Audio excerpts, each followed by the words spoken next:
नमस्कार, पूनम की आवाज चैनल में आपका स्वागत है। आज की बहुत ही ज्ञानवर्धक, रोचक और मनोरंजन प्रस्तुति गोस्वामी तुलसीदास जी, जिनका लोग बचपन में कुलक्षण मानते थे और उन्हें देखकर अपने घरों का दरवाजा बंद कर लेते थे। आज की प्रस्तुति में हम आपको उन्हें राम भक्त गोस्वामी तुलसीदास जी के जीवन की रोचक कहानी सुनाने जा रहे हैं। इस कहानी में आप देखेंगे कि कैसे गोस्वामी तुलसीदास जी एक महान संत कवि बने और रामचरितमानस जैसे परम पावन ग्रंथ की रचना की। इससे पहले अगर आप हमारे चैनल पर नए हैं तो हमारे चैनल को सब्सक्राइब कर लें। ये कहानी शुरू होती है उत्तर प्रदेश के गंगा नदी के किनारे बसे एक गांव से, जहां एक दिन पंडित आत्माराम दुबे अपने घर के बाहर चिंता में बैठे हुए थे। उनके मित्र हल्की फुल्की बातों से उनका ध्यान बटाने की कोशिश कर रहे थे, क्योंकि उनकी पत्नी किसी भी क्षण मां बनने वाली थी। उन्हें अपनी पत्नी और होने वाले बच्चे की बहुत चिंता हो रही थी, क्योंकि ये बच्चा 12 माह से अपनी माता के गर्भ में था। इसी चिंता के कारण व्यापार परमात्मा से प्रार्थना कर रहे थे कि ये सब कुछ ठीक ठाक हो। दाई बाहर आती है और पंडित जी को बताती है कि उनका लड़का हुआ है। लड़के के बारे में बताते हुए वह कहती है कि पंडित जी, लड़का काफी हष्ट पुष्ट है। जब दाई पंडित आत्माराम दुबे को ये बताती है कि उसे बालक के मुंह में दांत है और उसे बालक ने अपने जन्म के साथ ही राम नाम लिया है, तो पंडित आत्माराम दुबे बहुत हैरान हो जाते हैं। इसके बाद पंडित ने दाई चुनिया से अपनी पत्नी के बारे में पूछा तो दाई चुनिया ने बताया कि उनकी पत्नी बेहोश है। ये सुनकर पंडित जी भगवान से अपनी पत्नी के लिए प्रार्थना करने लगते हैं, परंतु उनकी पत्नी का देहांत हो जाता है। पत्नी की मृत्यु उनके लिए एक बहुत बड़ा झटका थी। बालक ने अपने जन्म के साथ ही राम शब्द बोला था, इसलिए उसे बालक का नाम भी राम बोल पड़ गया। जन्म की यह सब घटनाएं देखकर उनके आसपास रहने वाले लोग बहुत ही आश्चर्यचकित थे।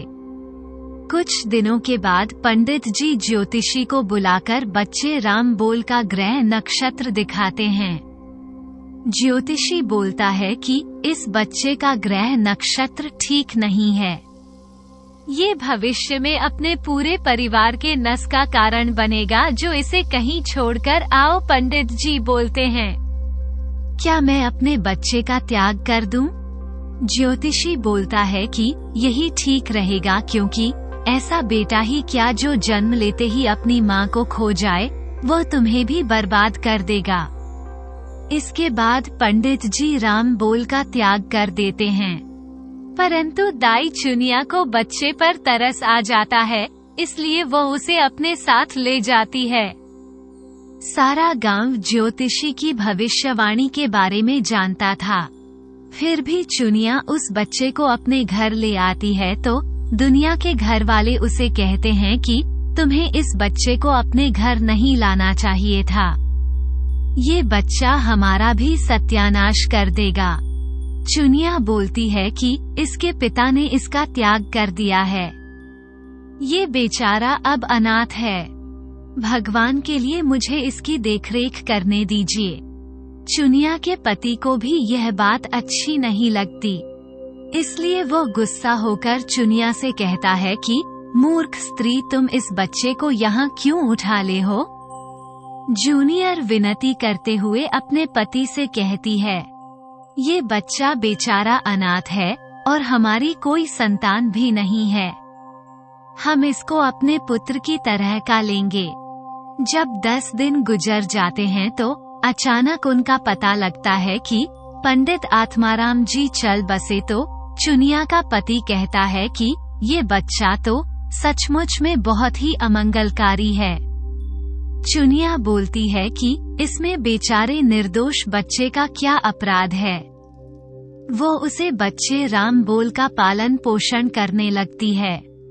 बचपन में ही माता पिता के देहांत हो जाने के कारण राम बोल का बचपन कष्ट में बीता। जब वे 5 वर्ष के हुए तो उनका पालन पोषण करने वाली दासी चुनिया का भी देहांत हो गया। इसके बाद वे पूरी तरह से अनाथ हो चुके थे। चुनिया को सांप ने डसा था, जिसके बाद उसकी मृत्यु हो गई थी। ये देखकर चुनिया का पति सोचता है कि मेरी पत्नी भी इस राम बोल के कारण ही मेरी है। ये सोचकर वो उसे बच्चे राम बोल को अपने घर से निकाल देता है। वो बालक रोता हुआ घर से निकल जाता है और रात के समय वो किसी पेड़ के नीचे सोता है। अगले दिन जब उसे भूख लगती है तो वो किसी के घर पर जाकर दरवाजा खटखटाता है। घर में से एक स्त्री बाहर आती है। उसे देखकर वह बालक उसे कहता है कि मुझे बहुत भूख लगी है। उसकी बात सुनकर वो स्त्री उसके लिए घर में दूध लेने के लिए जाती है, परंतु उसे घर की एक बुढ़िया उसे स्त्री को बताती है कि ये बच्चा बहुत अभागा है, जो भी इसे खिला है वो मर जाता है। उसकी बातें सुनकर राम बोल प्रण लेता है कि आज के बाद वो कभी भी भीख नहीं मांगेगा। लेकिन शाम के समय पेट की भूख उसे दूसरा दरवाजा खटखटाना पर मजबूर कर देती है। परंतु वो जहाँ भी जाता था, लोग उसे आत्माराम का बेटा समझकर खाना नहीं देते थे और दरवाजा बंद कर लेते थे। फिर भी उसे अपना जीवन यापन किसी न किसी तरह से भिक्षा मांग कर ही करना पड़ता था। एक दिन वह बेचारा राम बोल अपमानित होकर गांव के एक मंदिर में जाता है और मंदिर की सीढ़ियों के पास बैठ जाता है। उसी दिन मंदिर में गुरु नर हरिदास आते हैं। जब वह वापस जा रहे होते हैं तो उनकी नजर सीढ़ियों पर बैठे इस बालक पर पड़ती है। वो मंदिर के पुजारी से उस बच्चे के बारे में पूछते हैं। मंदिर का पुजारी बताता है कि ये बच्चा आत्माराम दुबे का अभागा पुत्र राम बोला है तथा अशुभ नक्षत्र का मारा है, जो कोई भी इसकी सहायता करता है वो सिर्फ दुख ही पता है। गुरु नर हरिदास को राम बोल पर दया आ जाती है। वह राम बोल से बोलते हैं, सुन बालक, प्रभु श्री राम सबके रखले हैं, उनकी शरण में क्यों नहीं जाता? राम बोला उनसे पूछता है कि श्री राम कहाँ पर है और मैं उनके पास कैसे पहुँच सकता हूँ। गुरु नर हरिदास उसे अपनी कुटिया में ले जाते हैं। गुरु नर हरिदास उसे बच्चे राम बोल को अपना शिष्य बना लेते हैं। तब वह बालक अपने गुरु के चरणों में गिरकर प्रणाम करता है। गुरु नरहरिदास ने उसे बालक को अपने गुरुकुल में स्थान दिया और उसका नाम तुलसीदास रखा। लेकिन गुरुकुल के सभी लोग उसे अभी भी राम बोल के नाम से ही बुलाते थे। गुरु नरहरिदास राम बोल को शिक्षा देना शुरू कर देते हैं। एक दिन गुरु नरहरिदास उसे कहते हैं कि मैं जो कुछ भी बोलूं तुम उसे दोहराते चले जाना। गुरु नरहरिदास उसे श्री राम जय जय राम बोलना सीखते हैं। वो बालक बाबा की बातों को मानकर उनकी बातों को सही सही दोहराता है। शुरुआत में ही इनकी राम भक्ति देखकर गुरु ने इन्हें रामायण का ज्ञान देना शुरू कर दिया। एक दिन राम बोल बाबा नरहरिदास से भगवान श्री राम की कथा सुनने के लिए कहता है, तो बाबा नरहरिदास उसे भगवान श्री राम की कथा सुनाने लगते हैं। बालक राम बोल भगवान राम की कथा सुनकर बहुत खुश होता है और उसके बाद वह कथा खुद से पढ़ने की कोशिश करता है, परंतु उसे भगवान श्री राम की कथा बहुत कठिन लगती है। राम बोल को भगवान राम से अत्यधिक प्रेम था, इसलिए उसने संपूर्ण ग्रामीण को कंठस्थ कर लिया। तब बाबा नरहरिदास उसे वाराणसी के आचार्य शेष सनातन के पास ले जाते हैं। वाराणसी पहुंचकर बाबा नरहरिदास आचार्य शेष सनातन से उसे बालक को अपना शिष्य बनने के लिए विनती करते हैं। आचार्य शेष सनातन रामबोला को अपना शिष्य बना लेते हैं और शिक्षा देने लगते हैं। इसके बाद बालक रामबोल 10 वर्ष के समय में वे पुराने और धार्मिक ग्रंथों की शिक्षा प्राप्त करता है। एक दिन आचार्य शेष सनातन रमा से कहते हैं कि वत्स, अब तुम्हारी शिक्षा पूर्ण हुई। बालक रामगोला कहते हैं, आपकी कृपा से मैं मनुष्य की तरह जीने का गौरव का सका हूँ। आप आज्ञा दीजिए, मैं आपकी क्या सेवा कर सकता हूँ। आचार्य शेष सनातन कहते हैं, जो वत्स और संसार में भगवान श्री राम की महिमा का प्रसार करो। राम बोल कहते हैं कि गुरुदेव, ये तो मेरा परम कर्तव्य है। इसे पूर्ण करना ही मेरे जीवन का एकमात्र लक्ष्य होगा। आचार्य बोलते हैं कि वत्स रामबोला, मैं चाहता हूँ कि तुम गृहस्थ भी बानो, भगवान श्री राम भी गृहस्थ थे। अपनी शिक्षा समाप्त करने के बाद रामबोला अपने गुरु से आज्ञा लेकर वापस अपने जन्म स्थान पर आ गए और लोगों को राम कथा, महाभारत कथा आदि सुनाने लगे। वो बहुत ही भक्ति भाव से भगवान राम की पावन कथा सुनाने लगते हैं। उसके बाद लोग उसे तुलसी राम के नाम से पुकारने लगते हैं। धीरे धीरे उनकी ख्याति चारों ओर फैलने लगती है। उनके निवास स्थान से कुछ दूरी पर ही बद्री नाम के एक गांव में दिन बंधु पाठक नाम के व्यक्ति रहते थे। उनकी एक बुद्धिमती नाम की लड़की थी। बुद्धिमती को लोग रत्नावली के नाम से अधिक जानते थे। रत्नावली बहुत ही सुंदर थी। एक दिन उनके घर एक व्यक्ति आता है और उसे बताता है कि उसकी बेटी रत्नावली के लिए तुलसीदास से बढ़कर योग्य वर और कहीं नहीं मिलेगा। पाठक दिन बंधु कहते हैं कि सुना है कि तुलसीदास बहुत गरीब है। वो व्यक्ति कहता है कि ब्राह्मण का सबसे बड़ा धन उसका ज्ञान है और तुलसीदास तो ज्ञान के भंडार है। तुम्हारी पुत्री के लिए उससे बढ़िया वाद नहीं मिलेगा। पाठक दिन बंधु राजी हो जाते हैं। इस प्रकार 29 वर्ष की आयु में राजापुर में थोड़ी ही दूर यमुना के उसे पर स्थित एक गांव की अति सुंदर भारद्वाज गोत्र की कन्या रत्नावली के साथ उनका विवाह हुआ। तुलसीदास जी और रत्नावली दोनों का बहुत सुंदर जोड़ा था। दोनों विद्वान थे। विवाह के पश्चात तुलसीदास जी अपनी पत्नी के साथ राजापुर नामक स्थान पर रहने लगे। जब तुलसीदास जी का विवाह हुआ तो उनका परिवार मिल गया और वो अपनी पत्नी के प्रेम में डूब गए। तुलसीदास जी अपनी पत्नी रत्नावली को बहुत प्रेम करते थे।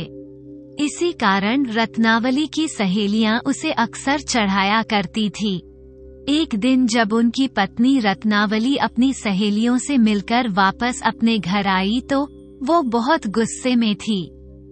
तुलसीदास पूछते हैं कि आज तुमने वापस आने में इतना समय क्यों लगा दिया। रत्नावली रहती है कि मेरी सहेलियों मुझे ताने मार रही थी कि मैं आप पर जादू कर दिया है।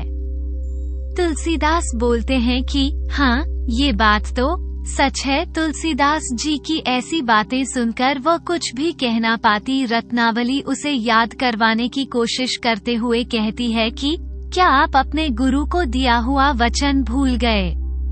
उन्होंने आपसे भगवान श्री राम की महिमा का प्रसार करने के लिए कहा था। तुलसीदास अपनी पत्नी की बात सुनकर गंभीर हो जाते हैं।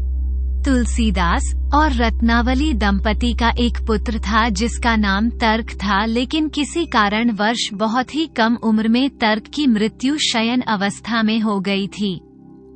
पुत्र की मृत्यु के बाद तुलसीदास जी का अपनी पत्नी से लगाव कुछ अधिक ही बढ़ गया था।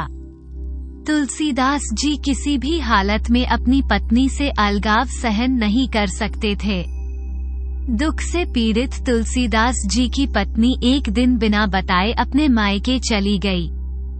इसके बाद में कुछ इस प्रकार कहा जाता है कि एक बार रत्नावली के मायके से एक नई उनके घर पहुंचता है। वेन रत्नावली से कहता है कि बेटी, मुझे तुम्हारे पिताजी ने तुम्हें मायके ले जाने के लिए भेजा है।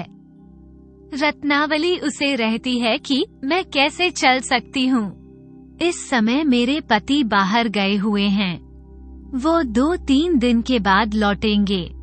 वो नई उससे कहता है कि कल भाई दूज है, इस मौके पर तुम्हारी कमी सबको बहुत खोलेगा।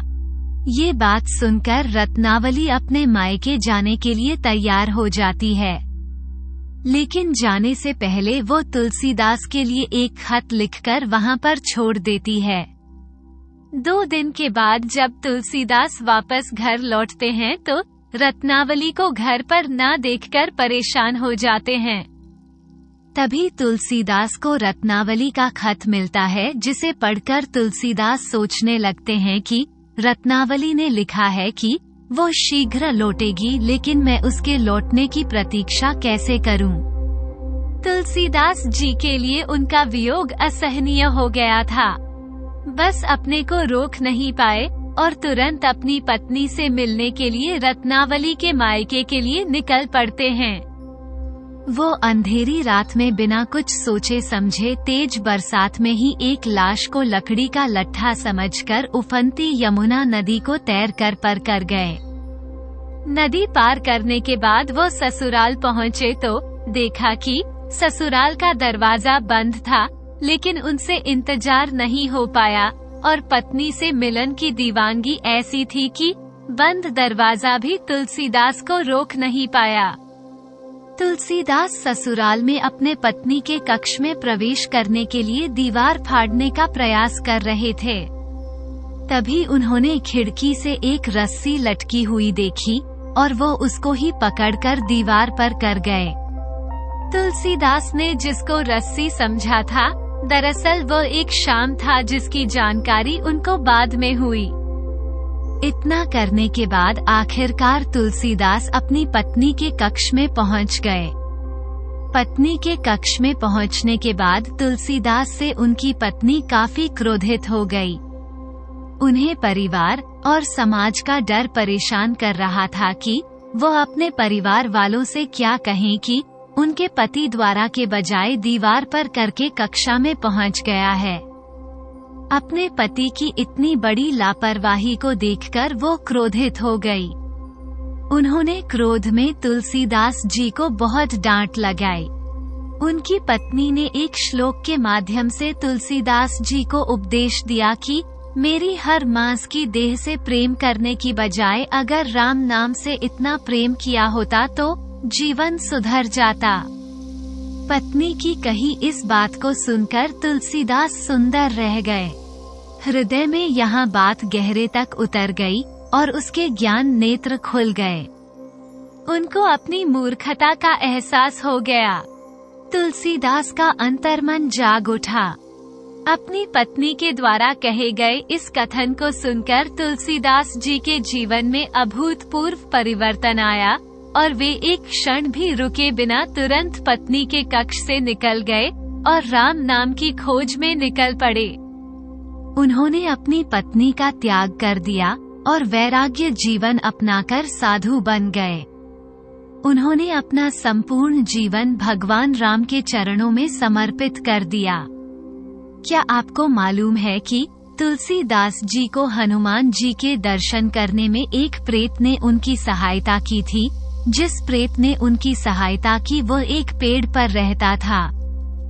यह एक बड़ी दिलचस्प कहानी है। जब एक पेड़ का प्रेत तुलसीदास जी से प्रसन्न हो गया, तब उसे प्रेत ने तुलसीदास जी की कई मनोकामनाएं पूर्ण कराई। वो किस पेड़ का प्रेत था जिसे तुलसीदास जी ने प्रसन्न किया? आखिर वह क्या बात थी जिसके कारण उसे पेड़ का प्रेत इतना प्रसन्न हुआ कि उसने तुलसीदास जी को भगवान के दर्शन कर दिए? लिए जानते हैं कि क्या है वह अद्भुत कथा। एक समय जब तुलसीदास जी वाराणसी जाकर रहने लगे और वहाँ के घाट पर प्रतिदिन रामचरितमानस की कथा का पाठ करने लगे। दिन भर लोगों की भीड़ उनके पाठ सुनने आई। वहाँ पर रहते हुए तुलसीदास जी नित्य प्रातः भ्रमण के लिए घर से निकलते थे। एक दिन भ्रमण करते समय उन्होंने देखा कि रास्ते में बाबुल की तरह दिखने वाला एक पेड़ सूख रहा है। उन्हें उसे सूखने हुए पेड़ को देखकर बड़ा कष्ट हुआ। उन्होंने सोचा कि इस पेड़ को जीवन दान दिया जाना चाहिए। दरअसल वो पेड़ जल न मिलने के कारण सूख रहा था। तुलसीदास जी ने निश्चय किया कि वो इस सूखने हुए पेड़ को फिर से हरा भरा करेंगे। उसे पेड़ के आसपास जल का कोई स्रोत नहीं था। तब उन्होंने निश्चय किया कि वो अपने घर से जल लाकर उसे सूखने हुए पेड़ को सींचेंगे। अब तुलसीदास जी रोजाना जब भी भ्रमण के लिए निकलते तो वह अपने साथ एक जल का कमंडल भी रखते थे। ये जल उनके भ्रमण के रास्ते के उसे पेड़ के लिए था जो सूख रहा था। वह नित्य उसे सूखने हुए पेड़ को जल देने लगे। उन्होंने उसे पेड़ के आसपास की गंदगी और झाड़ झंकार भी हटा दी। कुछ ही दिनों में तुलसीदास जी की मेहनत रंग लाई और वह सूखा हुआ पेड़ फिर से हरा भरा होने लगा। उसे पेड़ के हरा भरा होने पर पता चला कि वो पेड़ कीकर का था। उसे पेड़ पर एक प्रेत रहता था। तुलसीदास जी के अच्छे आचरण के कारण वो प्रेत उन पर प्रसन्न हो गया था। कहते हैं कि एक दिन प्रातःकाल के समय तुलसीदास जी जब इस पेड़ के निकट ही बैठे थे कि तभी उसे पेड़ का प्रेत गोस्वामी तुलसीदास जी के सामने आ गया। वो तुलसीदास जी से बोला कि है महात्मा, मैं आपसे बहुत प्रसन्न हूँ। मैं इसी कीकर के पेड़ पर रहता हूँ। पानी के अभाव में ये पेड़ लगभग खत्म होने वाला था, लेकिन आपकी देखभाल से इसने फिर से जीवन का लिया है। महात्मा, आपने मेरा आवाज नष्ट होने से बचा लिया। मैं आपसे बहुत प्रसन्न हूँ। यदि आपकी कोई मनोकामना हो तो मुझे बताएं। मैं आपका मनोरथ सिद्ध करने में आपकी सहायता करना चाहता हूँ। तुलसीदास जी ने उसे प्रेत से कहा कि तुम मेरी सहायता किस प्रकार कर सकते हो? तुम तो खुद ही प्रेत योनि में भटक रहे हो। तब उसे प्रेत ने बताया कि मैं मनुष्य योनि में एक सिद्ध साधु था। हो सकता है कि मेरी पूजा पाठ का लाभ आपको मिल जाए। प्रेत की बात सुनकर तुलसीदास जी को यह विश्वास हो गया कि ये प्रेत कोई भली आत्मा है। हो सकता है वो मुझे मेरे प्रभु दर्शन का कोई मार्ग दिखा दे। इसीलिए तुलसीदास जी ने अपने मन की बात उसे प्रेत को बता दी। गोस्वामी तुलसीदास जी ने उसे प्रेत को बताया कि वो श्री राम और हनुमान जी के परम भक्त है। तुलसीदास जी ने उस प्रेत से कहा कि क्या तुम मुझे श्री राम और हनुमान जी के दर्शन कर सकते हो? उसे प्रेत ने तुलसीदास जी से कहा कि है महात्मा, ये सामर्थ्य तो मुझ में नहीं है, परंतु मैं आपकी इस मनोकामना को अवश्य पूर्ण कराऊंगा। मैं आपको एक उपाय बता देता हूँ। उसे प्रेत में तुलसीदास जी से कहा, मैं आपको ये बता सकता हूँ कि श्री हनुमान जी आपकी कथा सुनने सबसे पहले आते हैं और सबसे बाद में जाते हैं। आप सुंदर अवसर देखकर उनके चरण पकड़ लीजिए। वे अवश्य ही आपको श्री राम के दर्शन कर सकते हैं। प्रेत के काटना अनुसार तुलसीदास जी ने वैसे ही किया। कुछ दिन लगातार सभी कथा सुनने वालों पर ध्यान रखने के पश्चात तुलसीदास जी ने देखा कि प्रवचन सुनने वाले व्यक्तियों में एक बूढ़ा व्यक्ति भी था जो सबसे पहले आता था और सबसे अंत में जाता था। कुछ दिन तुलसीदास जी ने उसे पर इतना ध्यान नहीं दिया, किंतु अंत में वे उसे बूढ़े व्यक्ति को पहचान गए। एक दिन जब सभी लोग जा चुके थे तब भी वो बूढ़ा व्यक्ति वहाँ बैठा था। जी उनके निकट गए और उनके चरणों में गिर पड़े। तुलसीदास जी उसे बूढ़े व्यक्ति से कहते हैं, प्रभु मैं आपको पहचान लिया है। आप कोई और नहीं राम भक्त हनुमान है। आप तो प्रभु के प्रिय पात्र हैं। उन्होंने उसे व्यक्ति से अपने वास्तविक रूप में आने के लिए कहा। सच में वो बूढ़ा व्यक्ति कोई और नहीं अपितु स्वयं हनुमान जी थे। ये देखकर तुलसीदास जी ने पहली बार हनुमान जी के सामने हनुमान चालीसा का पाठ किया। तुलसीदास जी को जब हनुमान जी के दर्शन हुए तब उन्होंने हनुमान जी से श्री राम जी के दर्शन करने के लिए प्रार्थना की। हनुमान जी ने इसके लिए उन्हें चित्रकूट जाने के लिए कहा। इसके बाद तुलसीदास जी चित्रकूट के राम घाट पर जाकर रहने लगे। एक दिन वे कमगरी पर्वत की परिक्रमा कर रहे थे। तभी उन्हें 2 राजकुमार घोड़े पर जाते हुए दिखे। उनमें से एक राजकुमार सांवला और दूसरा राजकुमार गौर वर्ण का था। साइड्स जी उन्हें पहचान नहीं पाए, लेकिन तभी हनुमान जी वहां पर प्रकट होकर उन्हें बताते हैं कि वो दोनों राजकुमार कोई और नहीं बल्कि प्रभु श्री राम और लक्ष्मण जी ही थे। तुलसीदास जी हाथ जोड़कर हनुमान जी से विनती करते हैं कि कृपया मुझे दोबारा उनके दर्शन करवा दीजिए। तब हनुमान जी उन्हें कहते हैं कि उनको अगली सुबह प्रभु श्री राम के दर्शन हो जाएंगे। हनुमान जी उन्हें मंदाकिनी नदी के तट पर बुलाते हैं। तुलसीदास जी मंदाकिनी नदी के तट पर पहुंचते हैं। सुबह स्नान ध्यान करने के बाद जब तुलसीदास जी घाट पर लोगों को चंदन लगा रहे थे, तभी बालक के रूप में भगवान राम इनके पास आए और कहने लगे कि बाबा हमें चंदन नहीं दोगे। हनुमान को लगा कि तुलसीदास जी इस बार भी भूल न कर बैठे, इसलिए वह तोते का रूप धारण करके गाने लगे। चित्रकूट के घाट पर भाई संतान की भीड़ तुलसीदास चंदन जी से तिलक करे रघुवीर। तुलसीदास तोते की बात सुनकर समझ जाते हैं कि वो बालक कोई और नहीं बल्कि प्रभु श्री राम ही है। तुलसीदास जी बालक बने राम को निहारत निहारत अपनी सुध बुध खो बैठे और भगवान राम ने तुलसीदास जी का हाथ पकड़कर तिलक लगा लिया और खुद तुलसीदास जी के माथे पर तिलक लगाकर अंतर ध्यान हो गए। इस घटना के बाद तुलसीदास बिल्कुल बदल जाते हैं, क्योंकि भगवान श्री राम के स्पर्श ने उन्हें बिल्कुल ही बदल दिया था। उसके बाद तुलसीदास की जगह जगह जाकर प्रवचन सुनाने लगते हैं, जिससे संध्या के प्रवचनों में भक्तों की संख्या बढ़ने लगती है। एक दिन रत्नावली के मायके से अनंत आता है और बताता है कि रत्नावली और उनके पिता की मृत्यु हो चुकी है। तुलसीदास कहते हैं कि वे लोग पुण्य आत्मा थे। मैं अपनी पत्नी की प्रेरणा से ही भगवान श्री राम की भक्ति प्राप्त कर सका हूँ। अनंत तुलसीदास जी से तीर्थ यात्रा पर जाने की इच्छा प्रकट करता है। उसके बाद अनंत और तुलसीदास जी तीर्थ यात्रा पर निकल पड़ते हैं। वो दोनों सबसे पहले उत्तर दिशा में वृंदावन जाते हैं। वो वहाँ पर भगवान श्री कृष्ण की मूर्ति देखकर रुक जाते हैं।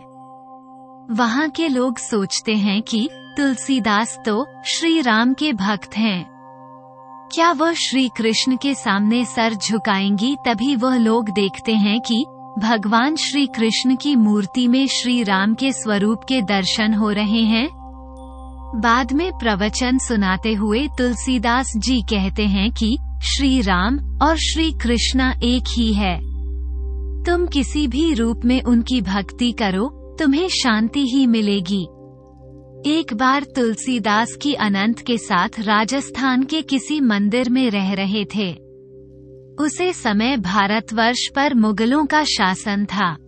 हिंदुओं पर बर्बर अत्याचार हो रहे थे। मुगल आक्रांता अकबर के विरुद्ध आवाज उठाने वालों में एक तुलसीदास जी भी थे।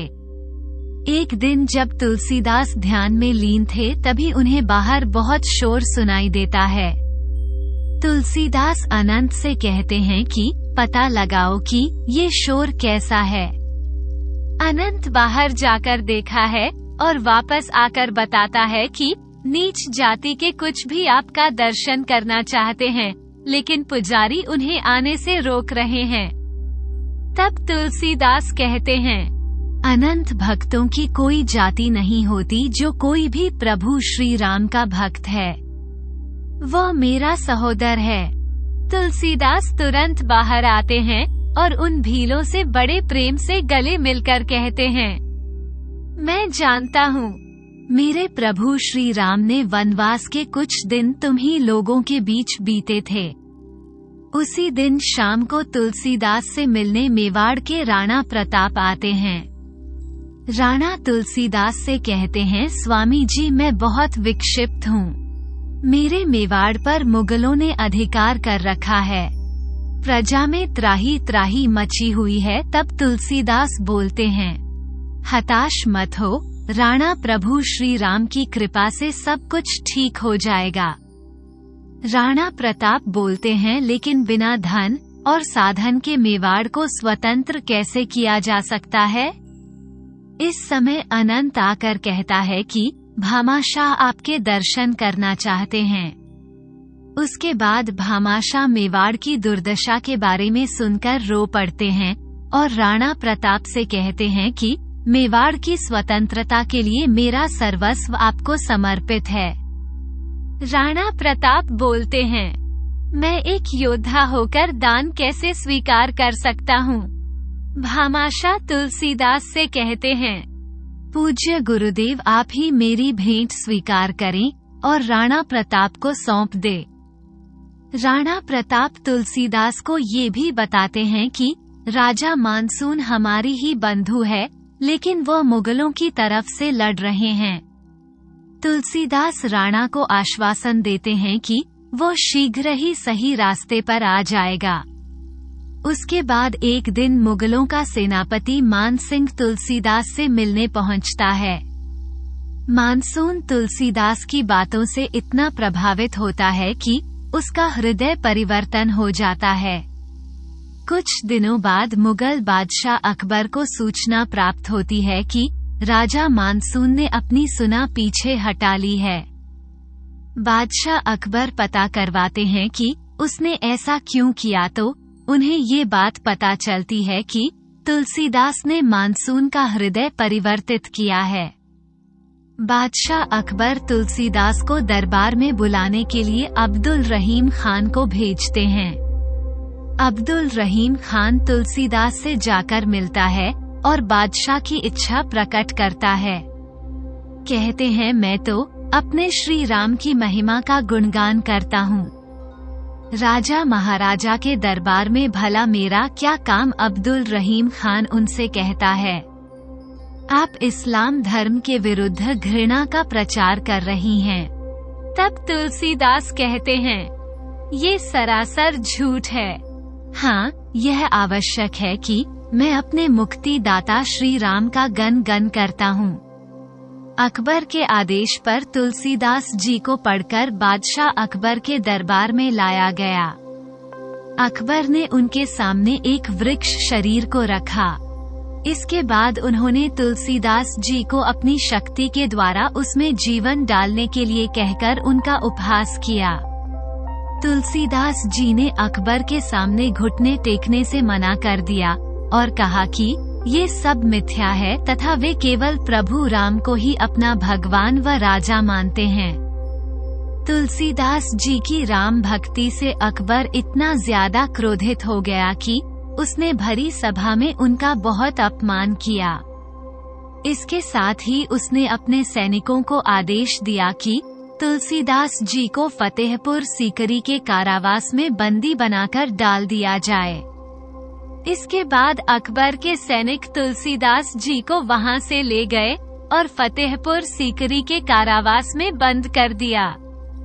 जब तुलसीदास जी फतेहपुर सीकरी के कारावास में बंद थे, तब भी उन्होंने राम वहां हनुमान भक्त नहीं छोड़ी थी। यहीं रहकर उन्होंने हनुमान चालीसा की रचना कर दी थी। इसके बाद उन्होंने अपनी लिखी हनुमान चालीसा का निरंतर 40 दिनों तक पाठ किया था। अंतिम दिन आश्चर्यजनक रूप से फतेहपुर सीकरी को असंख्य बंदरों की भीड़ ने चारों ओर से घेर लिया। बंदर नगर के हर घर में घुस गए व सभी सामान को इधर उधर फेंकने लगे। उन्होंने करवा पर भी भीषण आक्रमण कर दिया।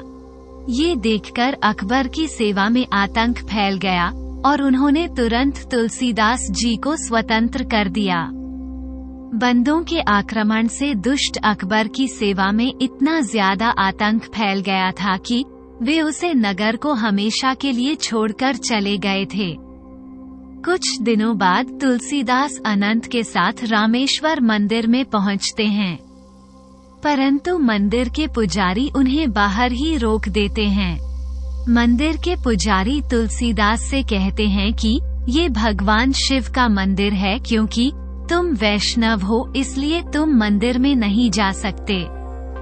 ये सुनकर तुलसीदास जी मंदिर के बाहर बैठ जाते हैं और भगवान शिव की स्तुति करने लगते हैं। श्री भगवान शिव उन्हें दर्शन देकर कहते हैं, तुलसीदास मैं तुम पर प्रसन्न हूँ। तुम वाराणसी लौट जाओ और अपने जीवन की कामना पूरी करो। तुलसीदास वाराणसी लौट आते हैं और 80 घाट के निकट अपनी कुटिया बनाकर रहने लगते हैं। कुछ समय बाद तुलसीदास जी हिंदी में रामचरितमानस लिखना शुरू करते हैं। जब वाराणसी के पंडितों को इस बात का पता चलता है तो वो आग बबूला हो उठते हैं। सभी पंडित इकट्ठे होकर सलाह करते हैं कि तुलसीदास जो कुछ कर रहा है वो धर्म विरोधी कार्य है। श्री राम की कथा संस्कृत के सिवाय और किसी भाषा में नहीं लिखी जानी चाहिए। उसी रात 2 पंडित तुलसीदास की कुटिया में घुसने की कोशिश करते हैं, परंतु वो वहां 2 राजकुमारों को पहरा करते हुए देखते हैं। पंडित समझ जाते हैं कि ये भगवान श्री राम और लक्ष्मण जी ही पहरा दे रहे हैं। इसके बाद वो लोग वहां से भाग जाते हैं। अगले दिन सभी पंडित एक सभा बुलाते हैं और तुलसीदास जी के पास एक प्रतिनिधि मंडल भेजते हैं। वो लोग तुलसीदास जी से कहते हैं कि हमारे विचार से तुम्हारा हिंदी में रामायण लिखना अनुचित है। हम लोग चाहते हैं कि तुम अपनी रचना गंगा नदी में डुबो दो। बस जी कहते हैं, मित्रों, मैं चाहता हूँ कि भगवान श्री राम की पावन कथा देश के हर घर में गूंज उठे। तभी एक पंडित जी बोलते हैं, ठीक है, अन्य धार्मिक ग्रंथों के साथ हम तुम्हारा ग्रंथ भी शिवलिंग के समीप रखेंगे, वही अपना निर्णय करेंगे। तुलसीदास जी इस बात से सहमत हो जाते हैं। तत्पश्चात सभी पंडित अन्य धर्म ग्रंथों के साथ रामचरितमानस को भी शिवलिंग के समझ रखते हैं। अगली सुबह जब सभी मंदिर का द्वार खोलते हैं तो देखते हैं कि रामचरितमानस सबसे ऊपर रखा है। इस तरह तुलसीदास जी की जीत होती है।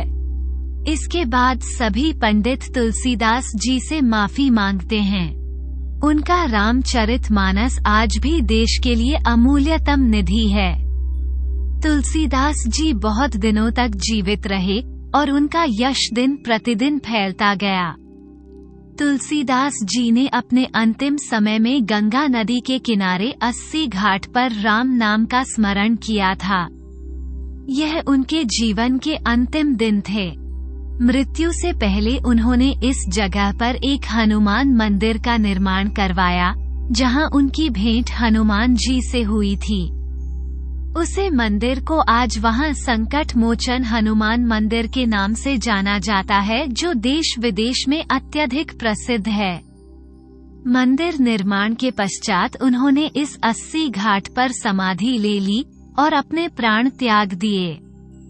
आज उसे घाट को तुलसी घाट के नाम से भी जाना जाता है। इस घाट पर हर वर्ष करोड़ों की संख्या में श्रद्धालु हनुमान जी व तुलसीदास जी से आशीर्वाद लेने आते हैं। गोस्वामी तुलसीदास जी ने अपने जीवन काल में हिंदू धर्म के 2 सबसे मुख्य ग की रचना की। यह ग्रंथ है रामचरितमानस और हनुमान चालीसा। इसके अलावा भी तुलसीदास जी के द्वारा कई रचनाओं की गई है। दोस्तों, उनकी मृत्यु कैसे हुई थी, इस बात को लेकर अनेकों मतभेद है। ऐसा कहा जाता है तुलसीदास काफी सालों तक बीमार थे, इसलिए उनकी मृत्यु हुई थी। वही ऐसा भी कहा जाता है कि तुलसीदास ने मृत्यु से पहले अपनी आखिरी कृति विनय पत्रिका लिखी थी, जिस पर खुद प्रभु राम ने हस्ताक्षर किए थे। तो ऐसा था गोस्वामी तुलसीदास जी का जीवन।